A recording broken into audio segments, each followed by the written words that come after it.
बताना यह है कि हमारा त्योहार आ रहा है।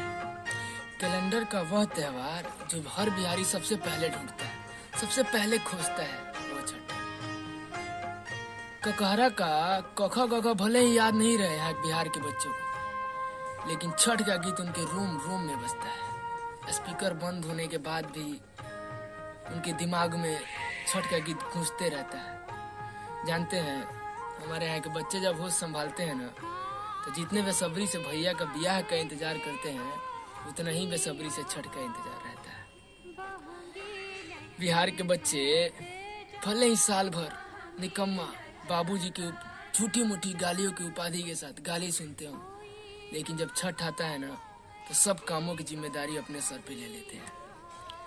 जैसे कि घाट बांधना हो, लाइट बांधना हो, नए नए भर्ती लोगों को चाय पिलाना हो।